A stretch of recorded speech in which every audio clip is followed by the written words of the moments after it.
Ինչպես կազմակերպել քարոզարշավ։ Դաշնակցության երիտասարդական թևի ներկայացուցիչները տեսական եւ գործնական պարապմունքների միջոցով ծանոթանում են եվրոպական մեթոդներին, փորձելով համադրել դրանք հայ իրականությանը։ Կառավարման մարմինների ընտրություններն են, մեկ անգամ ազգային ժողովի ընտրություններն են, հետո նախագահական ընտրություններն են, հետո անընդհատ ընտրական գործընթաց կա, ընտրական process կա։ Եվ մենք պիտի տիրապետենք այդ մեթոդներին։ Պարզապես խնդիրը հետևյալն է, որ եթե մեկ անգամ մի բան սովորում ես, պիտի կարողանաս դա վերանայել։ Քաղաքական թեժ գարուններ կամ աշուններ կանխատեսելու ավելին խոստանալու փոխարեն Հոիդա Նիկոլ Աղբալյան ուսանողական եւ երիտասարդական միությունների 30 անդամներ դասընթացների շնորհիվ փորձում են տիրապետել գրագետ եւ արդյունավետ քարոզարշավ կազմակերպելու հմտություններին։ Արդեն երկրորդ անգամ Հոիդա բյուրոյի երիտասարդական գրասենյակը Ալֆրեդ Մոզեր հիմնադրամի հետ համատեղ Ծաղկաձորում երրորդյա դասընթաց է կազմակերպում։ Այն վարում են քաղաքական երկու խորհրդատուներ, ովքեր ակտիվ մասնակցություն ունեն Հոլանդիայի քաղաքական կյանքում։ Շատ երկրներում եմ եղել, բայց Հայաստանում եմ առաջին անգամ։ Ամենուր, որտեղ նման սեմինարներ են վարում, ներկայացնում եմ քարոզարշավի կազմակերպման հոլանդական փորձը, մինչդեռ կան բաներ, որ համընդհանուր են։ Օրինակ, ազնիվ լինել ընտրողի հանդեպ։ Սա թերևս ամենակարևոր պատգամն է։ Նախորդ դասընթացին երիտասարդները ծանոթանում էին քարոզարշավի ժամանակ հաղորդակցության հմտություններին, միաժամանակ փորձում հասկանալ, գալու է ժամանակը, երբ հայ ընտրողը կգիտակցի, որ ընտրելը իրավունք է, որի միջոցով էլ կառուցվում է ապագան։ Նախորդ ու ներկա սեմինարներին հնչող երիտասարդների մտահոգությունը փարատում են հոլանդացի մասնագետները։ Մենք քարոզարշավի կազմակերպման մի քանի գործիքներ ենք տրամադրում, բայց քանի որ այս խումբը պատրաստված է, դասընթացի ընթացքում հասկացանք, որ շատ դեպքերում մեզ համար էլ է օգտակար։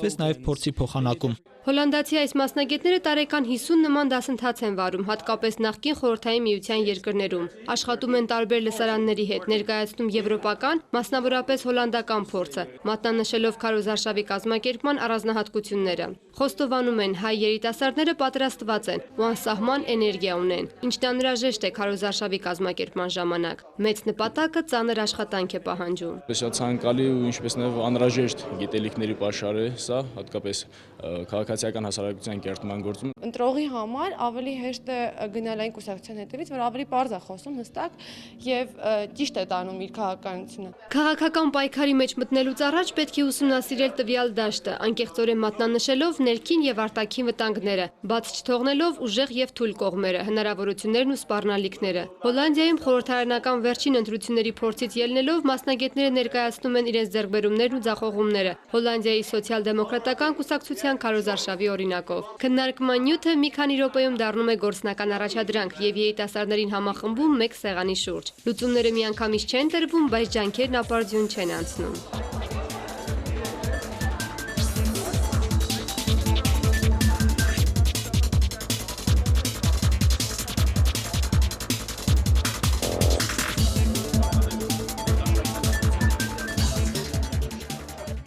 Ինչպես ուշադրությունը, հետաքրքրությունն ու ցանկությունը կարող են մղել գործողության։ Հոլանդացի մասնագետների դասախոսություններն ու գործնական առաջադրանքները հայ երիտասարդներին սրտամոտ են, միայն մեկ վերապահումով։ Ինձ փորձը ճիշտ է, մի քիչ առանձնանում է մեր Հայաստանի իրավիճակից, Եվրոպա-Հայաստան տարբերություն կա, բայց ընդհանուր մեթոդներ աշխատելու հասարակության հետ շատ հետաքրքրական ու ինձ թվում է կարելի է կիրառել Հայաստանում եւ արդյունավետ կլինի։ Մեր փորձից ելնելով մենք ավելի շատ ենք բարթեցնում, նրանք ամեն ինչ այնքան պարզ հասարակ են անում։ Ես կարծում եմ, որ նրանց ունեցած փորձը պետք է համադրենք մերի հետ։ Ուղղակի հիանալի ներդաշնակություն կստացվի։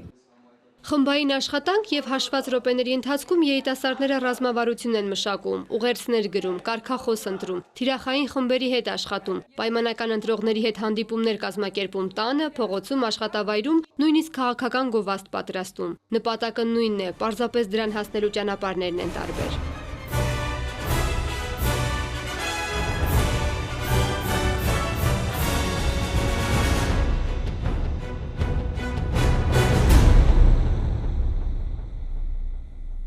Բարդ երևույթների մասին պարզ խոսելը հեշտ գործ չէ, երիտասարդները գիտեն այդ մասին։ Դասընթացը վարող հոլանդացի մասնագետների հետ համամիտ են։ Հասնել հաջողության ենթադրում է խոսել պարզ, հասկանալի, լինել գործնական։ Ժողովրդի հետ պետք է խոսալ ժողովրդի լեզվով, որ հասկանալի լինի։ Ինչ-որ անպարգորգոր բառեր պետք չի էլի արտահայտել։ Իրան հուզող հարցերը իմանաս, որն է հարցնես, ու իրան կոնկրետ լուծումներ տաս։ Ոչ թե պետքա սենց անել, պետքա նենց անել։ Ժողովրդին կոնկրետ բաներ է հետաքրքրում։ Աշխատանքային հետաքրքիր միջավայրը, ինչպես հաճախ պատահում է քարոզարշավների ժամանակ, ընդմիջվում է երգով ու պարով։